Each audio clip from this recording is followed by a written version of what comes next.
All right, and we are live on Twitter, Facebook, Twitch, and YouTube. We've got Matt Fox and Tony with us today. It is the official kickoff of the NFL tonight. We have made it, boys. It seemed a little murky there for a while. Wasn't quite sure this was going to happen, but we are here. I cannot see any way that game is not played now at this point tonight. I am excited to have NFL football back in my life. How are you two gentlemen doing on this Thursday? I thought the season got canceled. The Broncos did. The Broncos did call in. They are canceling their season, but everybody else is playing. I'm doing great. I was not so worried about the NFL. I'm looking at my phone because I'm trying to get a tweet here. My fiance sent me a Garrett Price tweet. Apparently, Price just tweeted as a snippet from maybe the NFL app. I'm not sure. Maybe ESPN. The Saints are still talking to Louisiana government about whether or not they're going to be able to have the game on Sunday. Wow. Like, apparently this is something we haven't ironed out yet. So I'm fully confident they're going to make it work. I think it's the same state that allowed like the mega church pastor to just have 20,000 people in March. So I'm pretty sure they'll let it happen. Is that why they waited until 3 days before the game though, Matt? I mean, come on. Well, everything in 2020 has to be messed up. Nothing can go off without a hitch, as Matt's learning today over the past 2 days with his Broncos. There seems to have to be an issue with everything here. I don't know what the issues are, but I don't. Is it No, yeah, I guess the storms and everything. I was trying to think if maybe it had something to do. I mean, obviously, me being here in Texas, we got hit pretty bad recently with a lot of the storms. Yeah. I was trying to think if maybe that had something to do with it. Yeah, I don't know. Maybe that had something to do with it. That's probably more likely. I forgot the Louisiana coast took 2 hurricanes, right? Yeah, I think so. I know we got. I mean, I didn't because I'm more like in the mid-central kind of upper part of Texas. But I know people I know who live like Houston there and everything got hit pretty bad recently. So I didn't know if maybe that has something to do with it. Again, it's been probably about a week since all that stuff's calmed down, but I have no doubt that we're going to have a season, but we've got a bunch of news that's happened over the past couple of days. So before we jump in and preview tonight's game, it'll be kind of a quick episode for us today. A couple of us have some stuff going on, so we're going to kind of run through this stuff. But some of the news and notes here, I guess we'll just double up on the Broncos injuries. We had Von Miller's on here to begin with. I guess Matt, I'll just go right to you. I don't know, Tony, did you have the Broncos making the playoffs this year? Do you know? No, they're a team that I would consider, since there's 2 extra teams going into the playoffs this year. Yeah. They're a team that could have snuck in. I'm a little bit worried now, and I'll let you lead the way on that. But yeah, it was just one of those things where it wouldn't have shocked me. So Matt, what do you think? Obviously, you are our resident Broncos fan. We'll start with the Von Miller one since that happened first. Obviously, he is done for sure for the season, it looks like, and then obviously touch on Cortland Sutton's as well. I haven't seen anything. It hasn't been confirmed what it is, right? It's just he's going for the MRI. Yeah, so Kliss, who I read some of his tweets, he's one of the Broncos media people, said Sutton was reaching out to make a one-handed catch and landed on his shoulder, and immediately they picked him up and took him to the locker room. So, I mean, there's a lot of things that could be sprain, bruise, dislocation. None of that is good.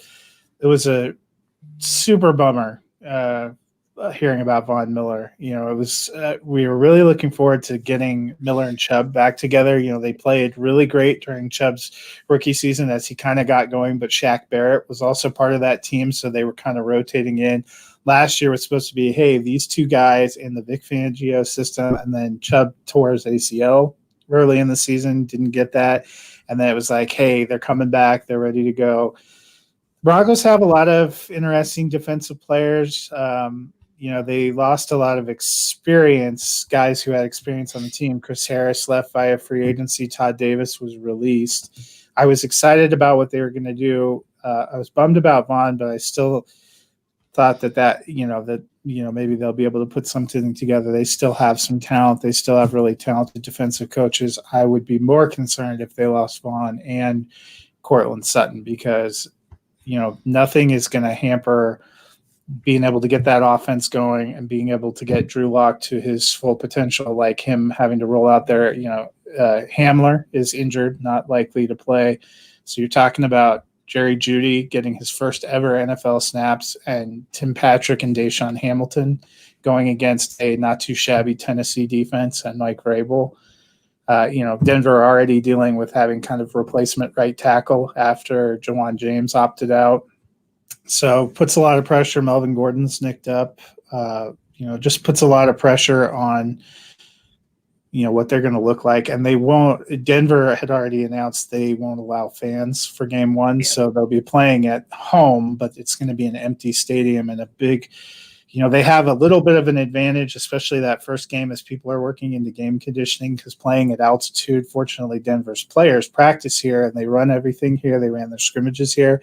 So for Tennessee, it'll be a little bit of a challenge, I would think, trying to adjust to getting into game shape after having no game reps and being at altitude, which always takes a toll on visiting teams. So that'll give them a little bit of an advantage. But it's hard to lose two of your I would say probably their two best players, best offensive player, best defensive player going into the first game of the season. Yeah, that's the truth, but I wouldn't be too far down on it. I mean, Jerry Jeudy was probably the most NFL-ready wide receiver in the draft. I mean, that kid could very well show up. I hope that what we find out with Cortland Sutton is that it's a bruise and that it's a week or 2 weeks. I hope that we don't find there's anything major there. Selfish reasons, too. I mean, I got a lot of Cortland Sutton in fantasy. But besides the fact it's great to watch him, it's great to watch Cortland Sutton play.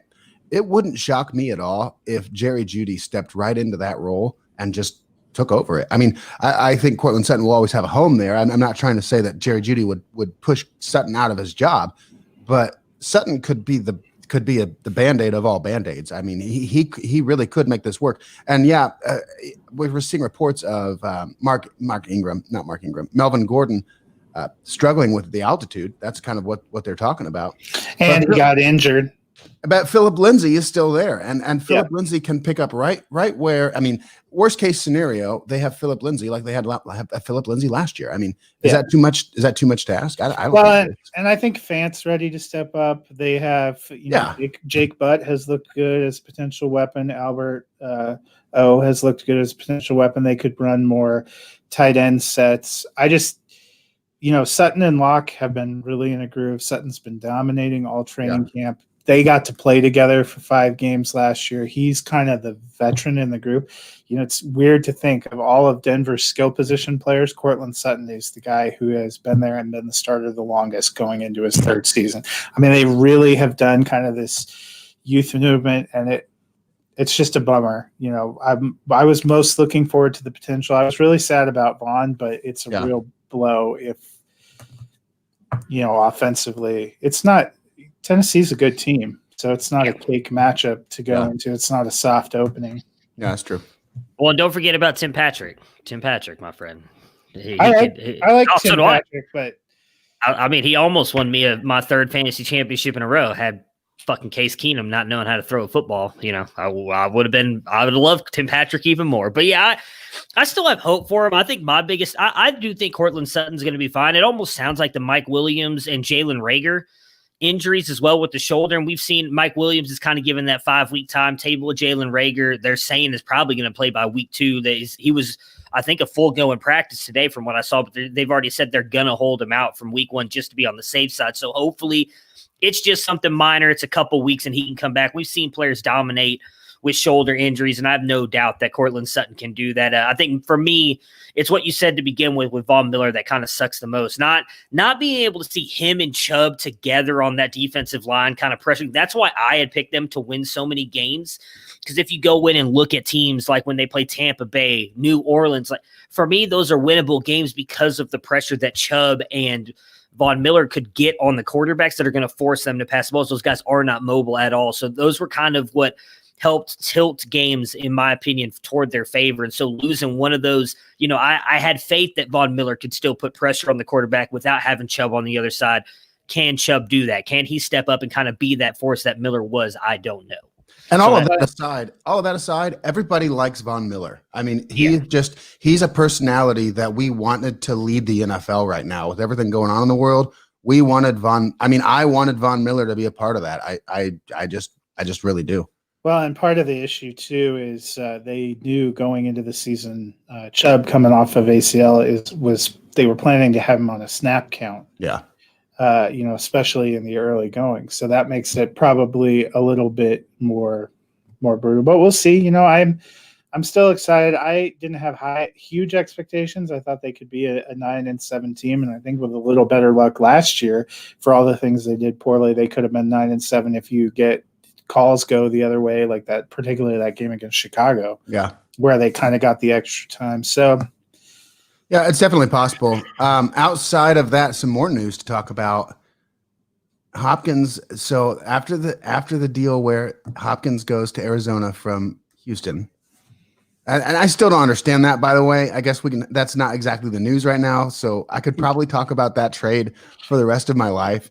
All I know is David Johnson better show out tonight. I put him in. I put him in because of it. Yeah. It's never going to go away. I normally would never have done it, but I was like, you know what? He better show up tonight. But anyway, Hopkins got what he wanted. He got a new deal in Arizona. Matt, Brewing. How do you say your last name, by the way? Bruning. Yeah. Matt. That's right. I've been called worse. So give us the contract situation, please, with Hopkins. So he got a 2-year extension, $54.5 million. So he gets technically a 5-year. He's still under contract for 5 years, although the last year can be voided out by the team.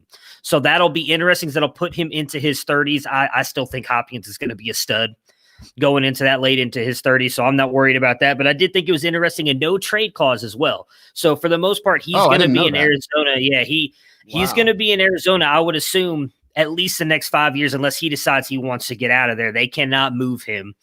So I thought that was interesting. I did like the fact that we've seen this a lot too with players lately. They've been negotiating their own deals. I kind of like that. I think that's kind of cool, especially on his part. You know, if you just look at doesn't have to pay an agent the 3 or 5% fee, whatever it is. So he gets all that money.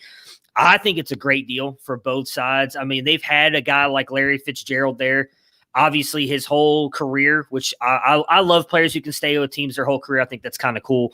Now you get Hopkins coming in there. He's going to be there, I would think, for the next 5 years. You give him and Kyler Murray kind of that pair together. So I think Kyler's going to be the starter there for that. I believe in Kyler. I know Dennis. Matt, are you a believer in Kyler? I know Dennis is kind of still on the fence about Kyler. He's not quite as I guess, a believer in him as I am, at least.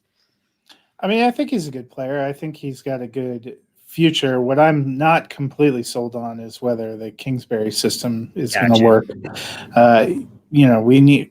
Obviously he needed some time to reshape some things. I think that was going out and getting Hopkins and moving on from David Johnson and trying to find the right pieces is a lot of what they've been doing. But I thought offense to me wasn't their offensive skill position players wasn't their biggest problem last year. They still, I'm not sure, have answered all the questions about the offensive line or their defense. Yeah. Oh, yeah. I agree with you on that. I mean, I was definitely higher on Arizona than I think you two were when we did our team predictions. But I think just pairing Hopkins and Murray together, because I'm not as big a believer in Christian Kirk either. I'm not really sure what I would love to see him play a full season this year to kind of get a better idea of what I think Christian Kirk can be.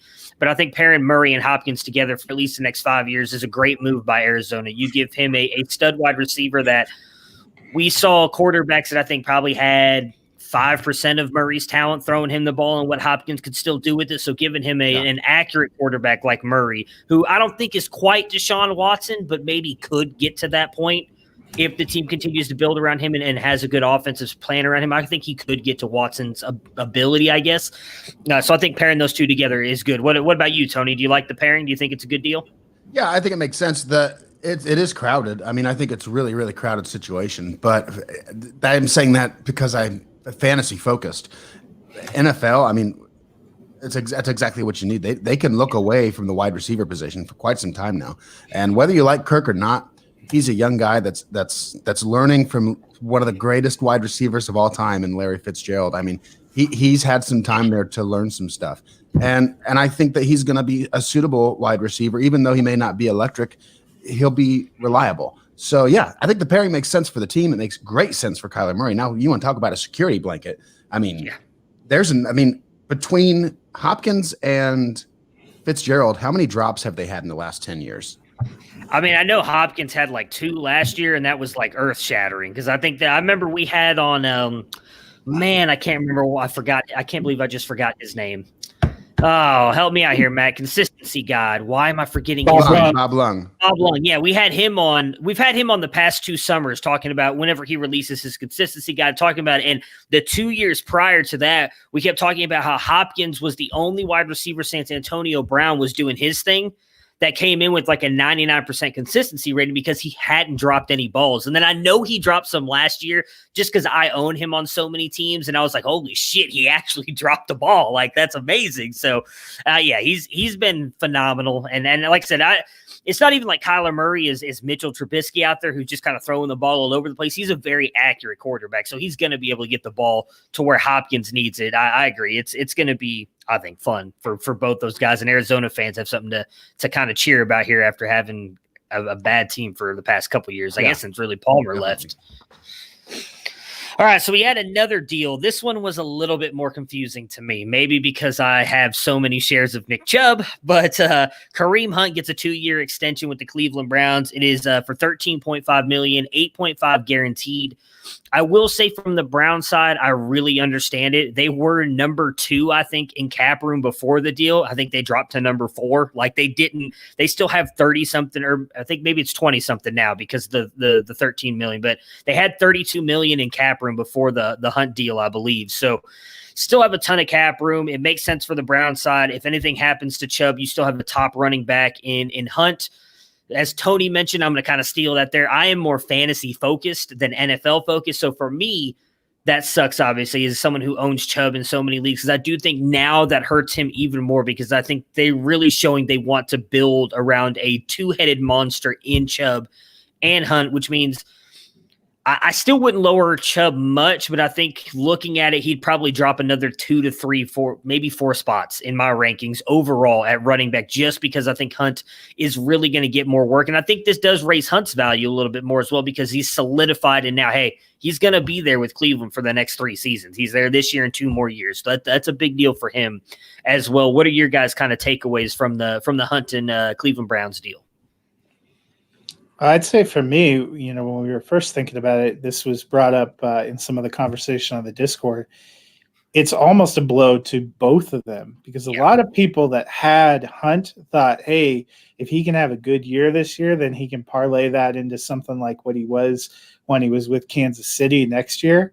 And that people traded for him thinking that was a possibility, or were holding him thinking they were going to be able to trade for that. I think that it sort of puts a cap on the ceiling of both of them.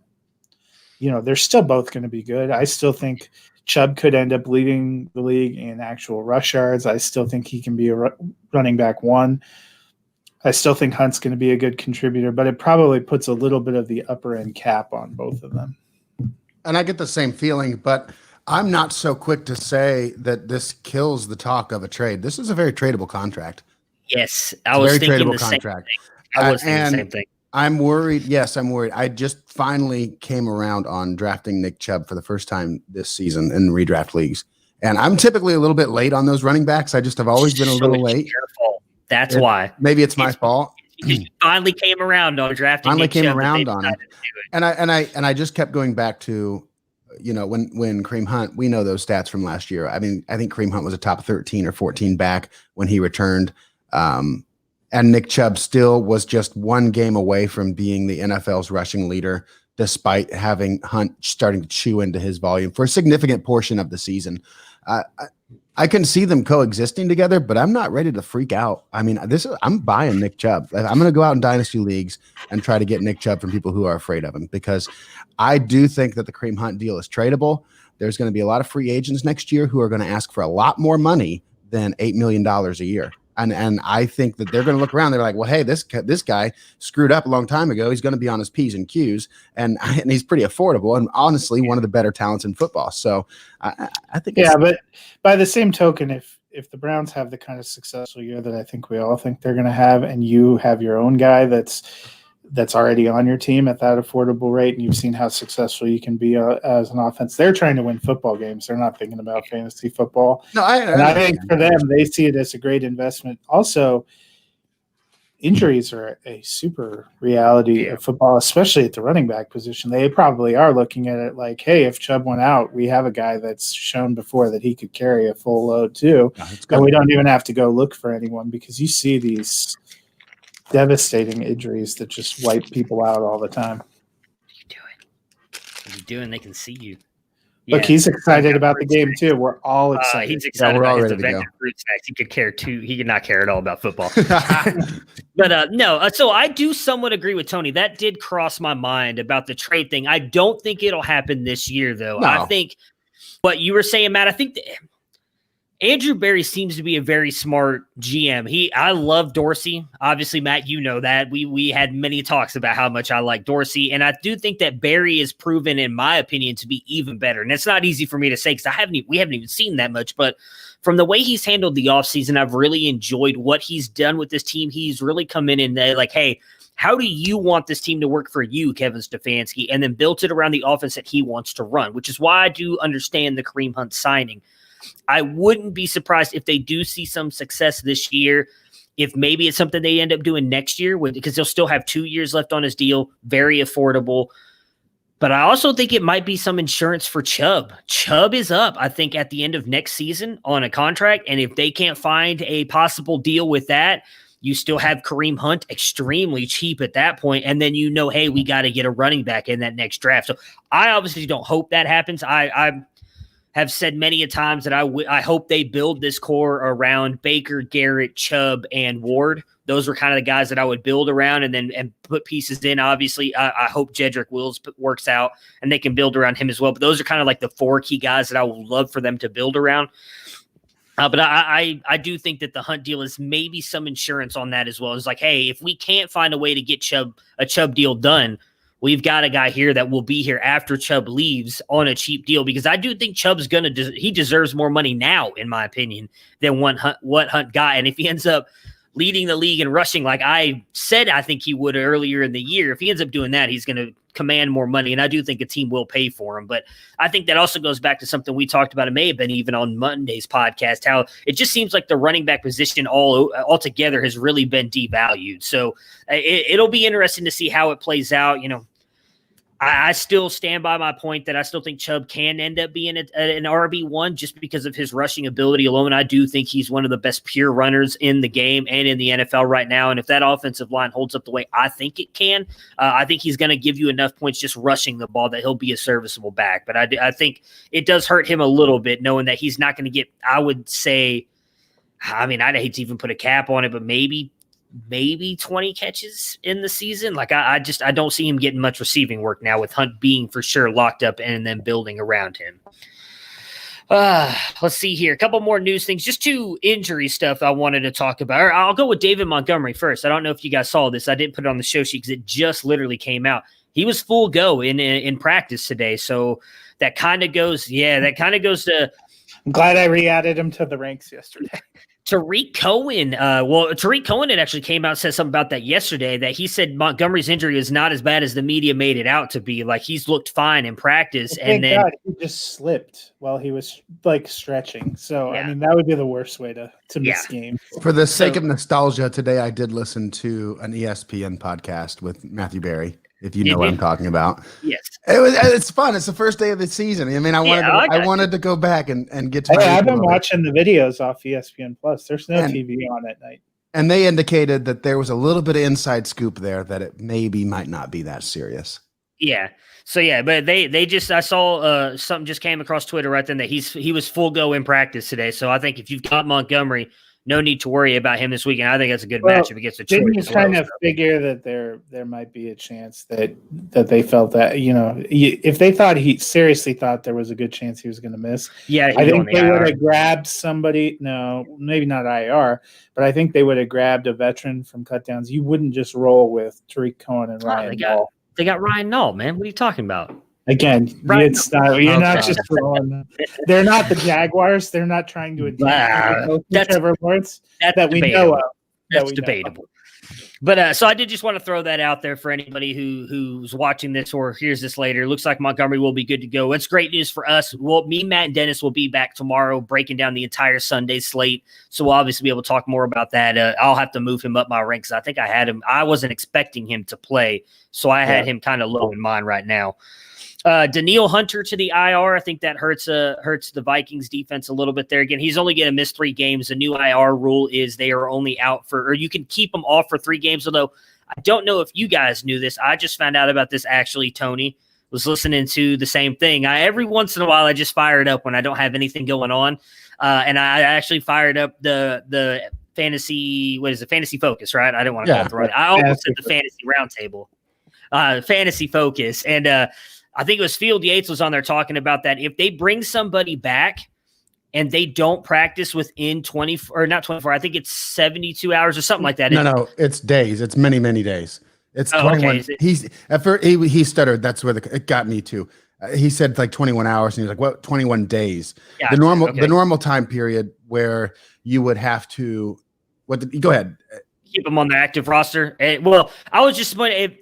From what I'm going to reiterate what he said in case you guys don't listen to that podcast. If NFL teams bring somebody back from IR after the 3 days, they're going to be healthy to play, because if they don't hold them, they have to cut them. Where in the past, in previous seasons, you could just put them back on IR and end their season and everything would be fine. You cannot do that this year. So if you bring them back too early, you end up having to actually cut the player. And I don't think teams want to do that. So players like Danielle Hunter, Damian Harris, those guys that have gone on there that are key, I think, to their teams, if they come back, expect them to be able to play. I just bring up Danielle Hunter for all those people who play IDP. I honestly don't know how good he is. I go more for linebackers than defensive. And usually in the past, guys that were on IR, you start having them practice before you pull them off. Like I know last year with Locke, he was practicing for a few weeks, and there was big questions about which week is he going to get activated to play. I'm really, really, really glad you brought that up, Matt, because when I heard Field Yates saying that today, I realized I inadvertently did the same thing. Did this yesterday. I'm in a league. It was an 8-team league, which I don't do a lot of, but it was a free league, last minute thing. Anyway, doesn't matter. I dropped my kicker to pick up Damian Harris, to put Damian Harris on injured reserve to pick another kicker up. And now that I didn't realize that then, that he may only be out 3 weeks.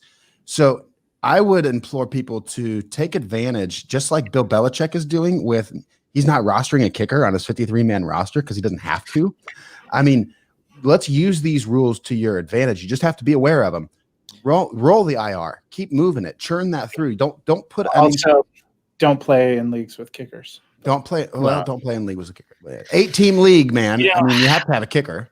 I agree with you, Matt, but as I've mentioned before, some of us play in leagues with dinosaurs that refuse to change their rules, and it's just, I'm not going to hate anybody who does it. I prefer not to, but it is what it is. But I'm right there with you, Tony. There's actually a couple drafts that I did this year. I added a couple redrafts late, unfortunately, because I can't say no to anybody. I can't say no ever. Yeah, and I did the same thing. My last pick. What's the number now? I'm only at 50. I'm still at 50. It hasn't gone up anymore. I'm just talking about those last 2 that I added. So, but they had IR. They have IR spots in them, and so I did the same thing. I picked up Damian Harris, was one of my last spots. I was like, all right, I'm not even going to worry about drafting a kicker, or what defense was one of them. I was like, I'm not just going to draft him. I'm just going to keep Damian Harris as my last pick, and then when a waivers won't open up, drop him to my IR, pick up a defense, and I'll be good to go. So I'm with you. Pay attention to the rules and use them to your advantage. So last one. I just wanted to touch on this because he's a former Buckeye, and I hate the Steelers, but he was one of the best linebackers I thought that played, was a phenomenal Steelers defensive man. That's Ryan Shazier. He announced his retirement yesterday, I believe, on Facebook. Obviously, if you guys don't remember, it was 4 years ago now, I think. 5 years ago, maybe. It was 4 seasons ago. Where he had that hit on, I think it was a Monday Night Football game, injured his back. There was a lot of talk that he may never walk again. Obviously, he's been able to walk. He kept fighting to try and get back. I'm not going to lie. I'm kind of glad he didn't, because it looked like one of those things where he could have hurt himself more. Obviously, I imagine that it was not easy for him to come to the decision of retirement. When you're a competitor like that, that's all you want to do. But it was cool, I guess, to see him be able to step away, I guess, on his own terms. And I also want to say, I don't do this often, much props to the Steelers organization as well, because if you guys don't know this, they actually kept him on their payroll and everything. We're paying his contract and everything so he could keep getting his medical stuff covered throughout that entire thing, which not all organizations do. There are some that don't do stuff like that. Like the Bengals did it a couple of years ago with Devin Stills when his daughter was diagnosed with cancer. They kept him on their practice squad so that he could continue using the medical benefits for his daughter. I think it was Leah Stills, if I remember correctly.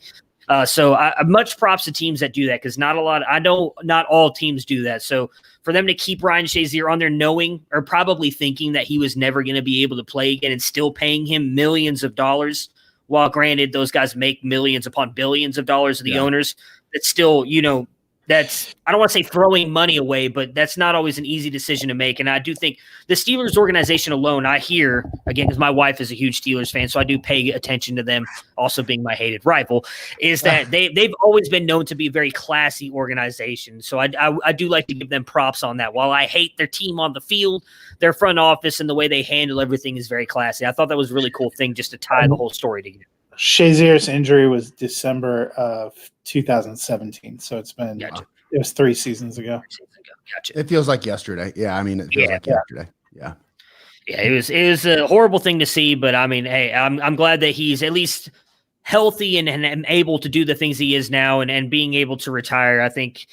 I don't know if he played long enough. I think he would have been a Hall of Fame player. I don't think he played long enough to make it into the Hall of Fame, so that kind of sucks. But I mean, it's I guess cool that he's. I'm with you. Like, the biggest win is that he appears to be back to it, with being able to enjoy somewhat of a quality of life. Because when you're talking about those spinal injuries, I mean, that can be, setting football aside, that can be devastating for a lot of reasons. And it's been, I think it was last season they had him at a game, and had him walk out onto the field. That was an incredibly emotional moment just to see him get back. I think he was a guy that, you listen to his teammates talk about him, and it was impossible not to pull for him, regardless of how you feel about the Steelers.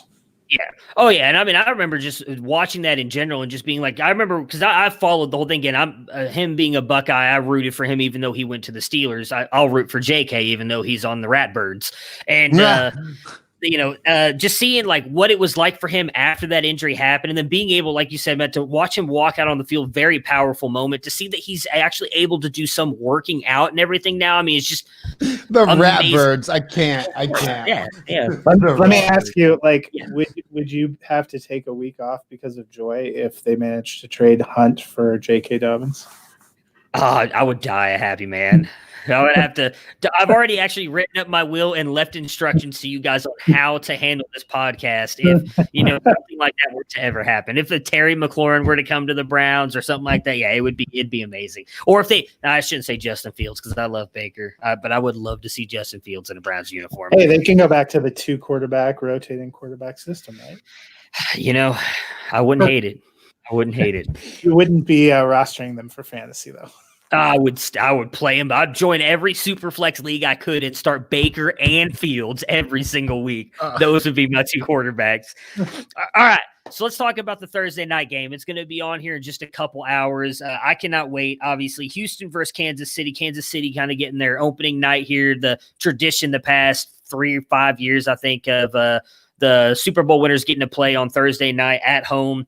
KC is being given 9 points. They got the 77% chance to win this game. So for Houston's side, Desean Watson, I've got him at 3 this week. Matt, you've got him at 7. Not a huge difference. We obviously both have him in our top 10, but I'm a little bit higher on him because I think they are going to be behind early, and they're going to have to rely on Watson to play catch up. He's going to get a lot of points.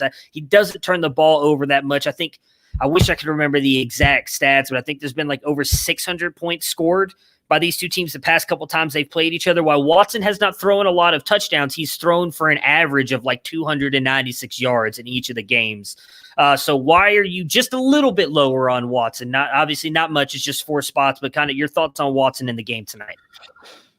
Well, I think it's going to be a good game. They played twice last year, both times in Kansas City. During the regular season, Houston was able to get that win 31-24, which was a big part of their kind of making a push to the playoffs. And that was kind of one of the last losses Kansas City had before they went on kind of an epic run to close the season. playoff game, they came out, rolled out 21-0 first quarter, 24-0 lead, and ended up losing 51-31. I think my biggest hope is that this game is a lot more enjoyable than last year's season opener, the 10-3 abomination. I paid for that game. I went to that game. I drove there. I got a hotel. We all paid for that game. Oh, man, that was bad. I like Watson. I was listening to the Texans beat writer on NFL radio driving in this morning because, thank God we actually had a game to listen to as I was driving in. Couldn't see more than a quarter mile in front of me because Colorado was just trying to kill us. But but it was a joy. He was super high on the Texans receivers, thinks they're going to be better than they were last year. I'm less bullish. So that's why – they still don't have an incredible offensive line. I actually think they may try to run the ball more to both milk the clock down and to protect Watson a little bit. Cooks, I'm going to say he plays. I think he will play, but he's banged up. Will Fuller's there. Stills, Cobb, those guys haven't had a lot of time to play several of those guys haven't played at all together snaps on the field. And Kansas City has a pretty decent defense, a pretty decent pass rush. I mean, they really invested in Chris Jones this offseason. So I like Watson. I have him as a QB1. I just didn't elevate him quite to the same heights because I think if Houston wants to stay in this game, they have to milk it down a little bit. They have to try to take a different approach. And what is that passing game going to look like? There's going to be an adjustment without DeAndre Hopkins. You can say you like the depth of their core. They don't have a DeAndre Hopkins, so they don't have that bona fide, we saw some of the catches Hopkins made when, Watson was running for his life and just airmailed it up there and he would go pull it down and come down. I don't have as much faith that that's a Brandon Cooks or a Randall Cobb function.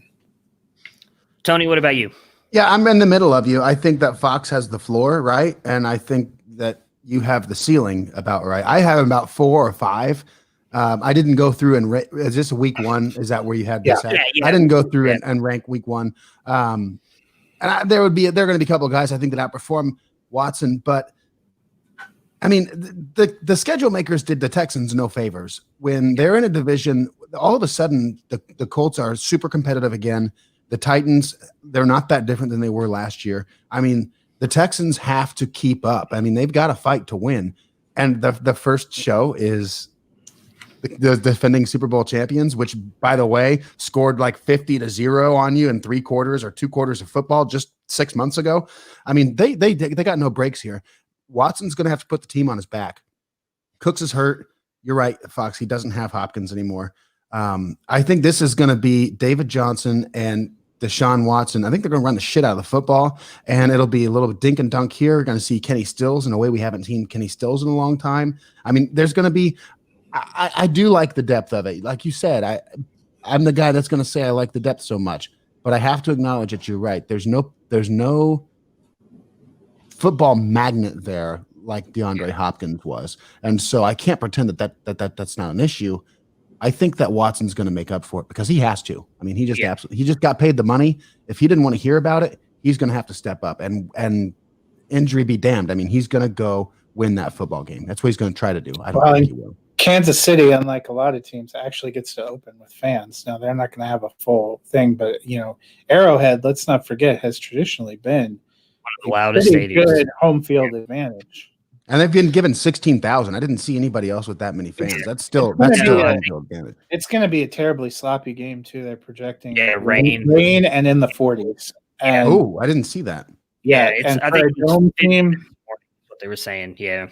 Yeah, they're getting the same system we are, and let me tell you, I haven't seen the sunshine in 3 days. Yeah. Well, I will say this too, Tony, on the schedule part. Not only did they get screwed tonight, have you seen like their first 6 games? No. Kansas City, Baltimore, Pittsburgh, Minnesota. Then they get Jacksonville, only to get the Titans and then the Packers. So they did not get any favors whatsoever. I feel a lot better about my Colts. I'll just say that. Yeah. It's trial by combat.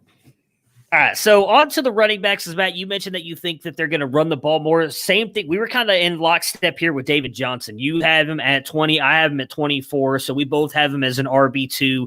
Mostly for me is just because, You just mentioned it earlier. They've brought back almost their entire Super Bowl winning team. They invested in Chris Jones. Their defense was good last year. I think their biggest weakness is, in all honesty, their secondary, not necessarily their linebackers in their front. So I do think they'll be able to somewhat stop the ball, but I agree with, I think, what you guys were saying earlier when we were talking about the Hopkins trade.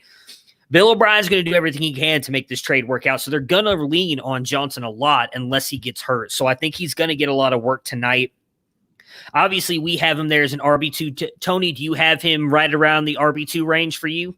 I just marked him down as 15, and I feel like I'm being a little conservative because you guys are – I mean, I feel way better about him than RB24. And gotcha. I don't know how good that is, but all those things that you just said, I don't want to labor on about it. But, I mean, if Brandon Cooks doesn't play, it wouldn't shock me if David Johnson was a top 12 running back this week. Yeah, the thing, too, that was hard for me when we're looking at these week one is because no one had any game reps, people are going to have to be playing themselves into game shape. It's a sloppy field. I think there's going to be more rotation. I mean, I think it's possible that each of these teams uses 3 and 4 backs, and it doesn't mean that the down-the-line guys are great for fantasy because I know you're going to want to talk about neither of us rank Duke.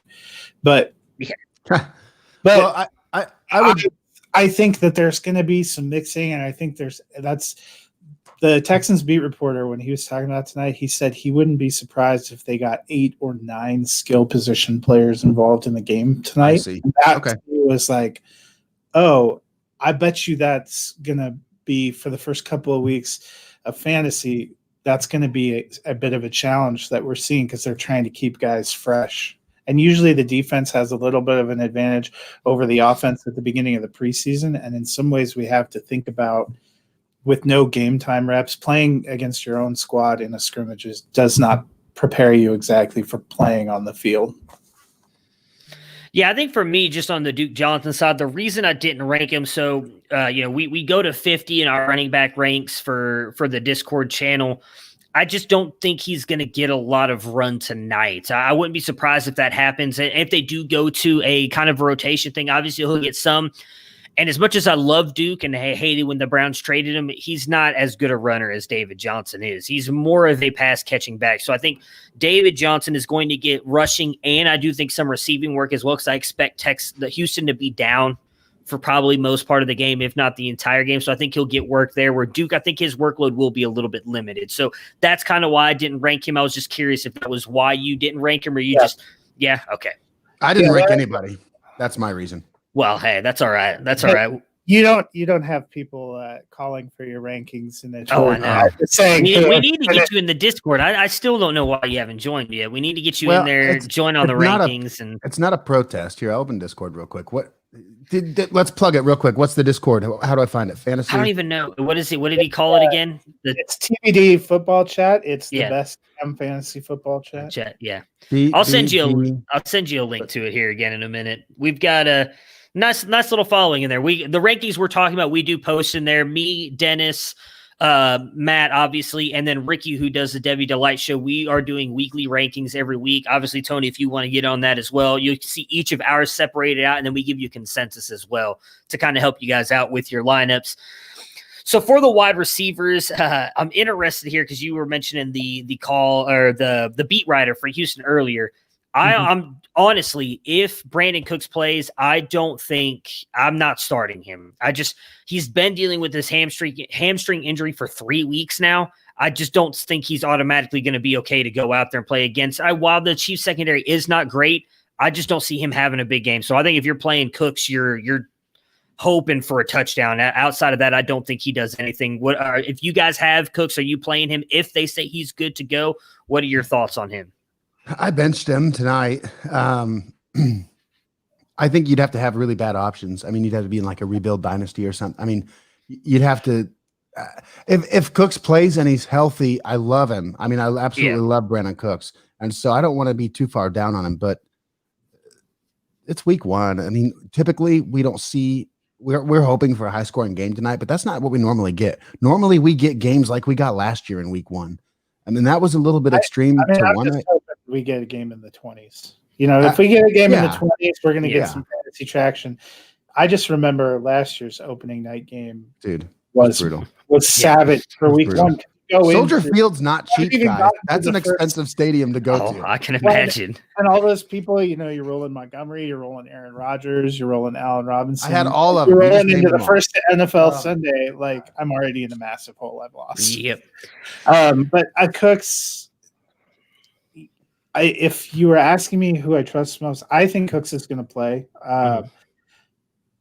I think Fuller's probably the receiver I'd want to bet on the most. It sounds like they're going to spread the ball around, and that's what made me, when I was previewing it for the site, I said, if I have to go, I would take Fuller and then Cooks in that order, but I wouldn't have anyone higher than a wide receiver 3 at this point, because I think they actually are planning to spread the ball around, and they're still trying to figure out who's going to be the guy.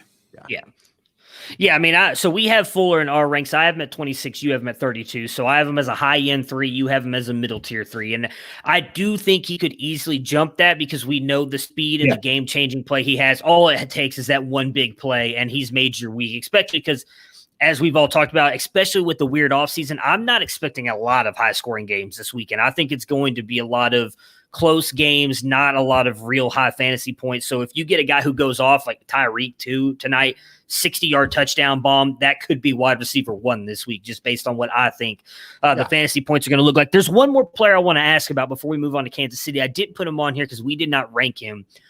I kind of think he could have himself a good game tonight, and that's Randall Cobb. I think being in the slot there, I know Kenny Stills will be on the other side of Will Fuller if Cooks doesn't play.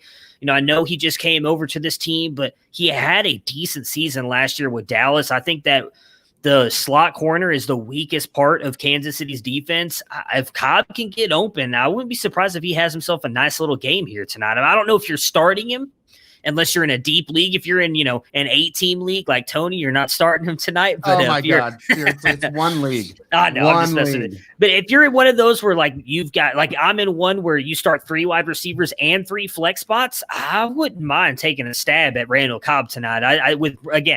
Even if Brandon Cooks plays, I don't believe in him tonight. Now, if he was fully healthy, like Tony mentioned, I wouldn't even think about it. It'd be Will Fuller Cooks all day. But I think if you really want to, especially if you want to have stake in the game tonight, I think Cobb could actually have a pretty decent game tonight. For Kansas, go ahead. I thought we were doing the round thing. For me, same thoughts, but wide receiver 3. Yeah, I guess. yeah. Is that what you're saying? Like, if he's my wide receiver 3, then I'm okay with that. Yeah, I'm not expecting him to have a wide receiver 1 or even really 2 game, but I could see, Okay. Yeah, I can see that. 5-6 catches for 40, 50 yards. I mean, right there, that alone, that's almost 11 points based on your PPR scoring. I mean, that's not bad for a wide receiver 3 right there. So, I mean, one of the Texan receivers is going to explode. We hope. Unless it's 10-3, in which case none of them will. So, and 3 of the Texans receivers' hamstrings are going to explode. Yeah, one of them. Now 2 of them. If Cooks goes back on the field, Cooks and Fuller. Okay, then it would probably. be 2. Yeah. All right. So Kansas City side here, nothing really. Mahomes, me and you both have him at 1. I think Dennis has him as 1 too. So that obviously means he's going to suck tonight. Don't start him, because the fact that all 3 of us have him at 1 is bad news for you. I expect him to have a good game tonight. The interesting one is we're kind of split on CEH and Tyreek Hill. Not as much on CEH as we are Tyreek Hill. For Clyde Edwards-Helaire, I've got him up at 9. You've got him at 14. I put him at 9 thinking I was going to be low because I think Darrell Williams is going to get some run tonight. You don't have Darrell Williams ranked, so why do you have him coming in at 14?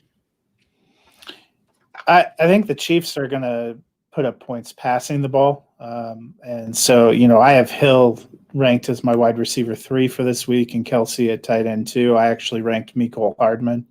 I think they're going to throw the ball. I think CH is going to have a fine game. High-end running back 2. I think he's going to he'll lead the team in carries. I think Williams will work in, but I don't think they're going to power run the ball against a front with JJ Watt. You can destroy the Texans secondary. As somebody who had Bradley Roby on their team, God go with you. And even the Texans beat writer this morning was trying to put it in the nicest possible terms, saying that he wasn't totally confident on this second. Damn you, Ricky. Wasn't totally confident on the, on their secondary. And so I think for Kansas City, they're going to take their shots with the veterans, the guys that have been there in the season. I think CEH will have a fine debut. I don't think it's going to be an exploding debut. I mean, if he was the 14th best running back, I still think that's good. There are people that think he's going to finish top 5 for the season. I'm not one of them. Yeah, I'm right there with you. Tony, you have any thoughts on CEH? I don't know. There's been no tape. We don't know. We don't know. Yeah. I mean, I think, again, this is another situation where, honestly, I think, Matt, Bruning, I think your ceiling that you've given him is too low. 14 is the right floor. I think if he was a running back 2, nobody would be shocked, and your first overall rookie pick would be worthwhile. I mean, if you can get that's worth it. Well, I mean, I just think about David Montgomery going into the opening last year. Everybody's like, he's about to roll to a running back 1 season. And you watch half the game, and these guys are also trying to work themselves into shape. Yeah. The hardest thing for a rookie running back is pass blocking, which he didn't get to do any of at a professional level in preseason. So there's a lot of reasons why I think he's going to get rotated in and out of the game, because I think they're going to use all these teams are going to use all their skill position players, at least for the first couple of weeks, because playing 60 minutes in the NFL is not easy, and it's usually something you get to work up to. I do think he outperforms running back 14, though. I do think he does. I think he's going to be an RB1 for this week. He's on the highest powered offense in football. So 9. I'll call him 9 also, but I think I was hoping Bruning would go up to like 4 for the ceiling. Well, I think there's some other guys that have phenomenal matchups this week. So for my thought process on CEH is I don't actually think he's going to get a lot of run tonight. I think that's going to be more Darrell. Like, I would not be surprised if Darrell Williams gets more carries tonight. He knows the offense has been there longer. Tony, you just mentioned we haven't seen any tape on CEH because he's a rookie. No preseason games, no really even full padded practices either. So this is kind of his first installment into real life game. Matt, you mentioned it. The best way, you're not going to want to run these guys at J.J. Watt and everything, but you know what they're not quite as good as? The screen game. And I think that's where CEH can get involved. And that's where he thrived at LSU. The one thing, and this is kind of where my ranking of Hill came in so much lower. So I have Hill at 9. Matt, you have him at 3. I know that you don't like Bradley Roby, and understandable. He obviously wasn't that great there with Denver, but one of the things that I can put it. Okay. We'll get your prediction here real quick, Tony, and then we'll finish up. I'll finish with the Bradley Roby things. He actually held to Tyreek Hill in their 2 matchups to just 90 yards and 1 touchdown in the 2 games that they played. To me, that's pretty damn good, locking up a guy like Tyreek Hill like that. I mean, just 90 yards and 1 touchdown. So that's maybe 45 yards technically a game.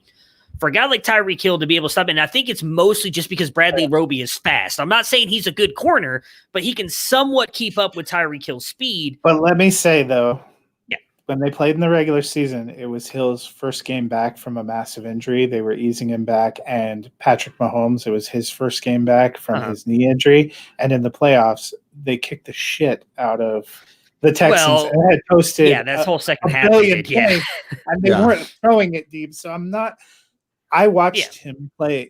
Denver plays Kansas City every year, and I watched Tyreek Hill had some incredibly epic games, destroying my hopes and dreams. Right. I'm not saying Bradley Roby is gonna. I'm not saying Bradley Roby is like the Tyreek Hill beat or anything, but he did in 2 games kind of keep him in check. My dad asking if he'd ever played professional football before. So Tony, I know you got to go really quick. So give us a prediction for the game tonight. We'll get you out of here, and then me and Matt will finish up on Kelsey Hill really quick before we get out of here. I think Kansas City's going to win, and it's either going to be like we just talked about, terrible, horrible, awful, miserable game that we all waited for 6 fucking months for nothing. Or 9 months. 9 months. I know COVID time has really made it tough. COVID time's made February, it hard. 1st of February. Or it's going to be exactly what we expect. I don't know what it's going to be. I think it's going to be close either way, and they're going to go together. It's going to be a super low scoring game, or it's going to be exactly what we want. Either way, if I'm taking the spread, I'm probably not betting the spread on this game because of that, because I don't know which way it's going. The spread is like it's like 9.5. And then Yeah. 9.5, and the over is 50. I think it dropped to 52 this morning. I don't see it going when I did over. my picks against the spread, I picked the Texans because I don't think Kansas City is going to blow them out. Yeah, I can't do either of that, but I would pick and I would put money on Chiefs to win. Chiefs are going to win this game. All right. Thanks, guys. Well, I got to get out of here. Enjoy the game, Tony. Enjoy the ribs. Enjoy the game. All right, so for the last couple things, so that's kind of where my difference comes on Tyreek Hill. It's why I have him a little bit lower. Not that again, I think Bradley Roby is going to necessarily lock him up, but I do think they're going to focus on taking Tyreek Hill away. Tyreek Hill, as much as you can, Tyreek Hill and Travis Kelce. So that's where I kind of think CH maybe rises up a little bit, and that's kind of where I drop Tyreek Hill because I still have Kelce really high. I think Kelce, the last couple of times they played the Texans, has just gone off. And so I imagine he's going to do that again tonight. Even though I have him at 4, I still think. If San Francisco had any wide receivers and wasn't playing Arizona, I might have put Kelce as tight end 1 this week. Well, see, but Arizona fundamentally has never covered a tight end.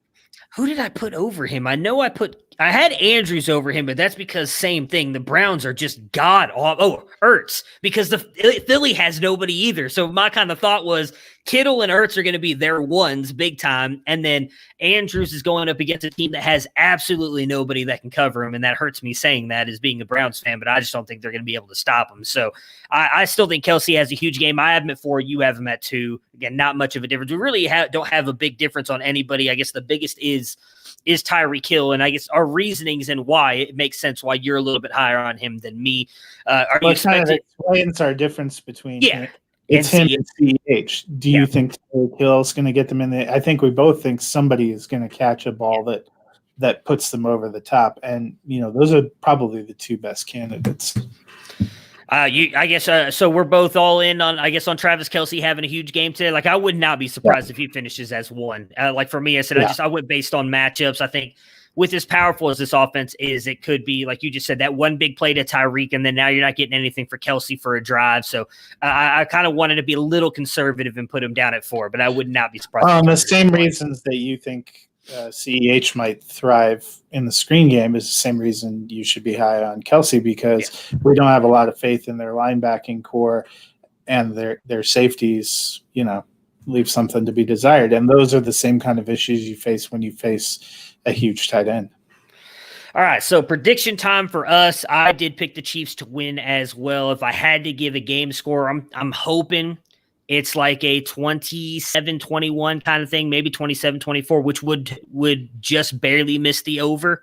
I would be under on the 50. I think the last I heard was 52, but I can't remember. I know it's in the 50s. So, that's what I'm hoping for. Again, maybe we're not going to get that. It is supposed to be cold and wet tonight for that. But I mean, I won't necessarily agree with Tony. I'm going to be honest. Even if it's 10-3, I'm just glad football's back. I'll enjoy the game. I'll enjoy the game regardless. Now, I don't want to see all Sunday's games like that. I need some good games Sunday, but for one game on tonight, just having it back, I'll be fine. If it's 3-0, I'll figure out a way to enjoy it. But what is your prediction for the game tonight?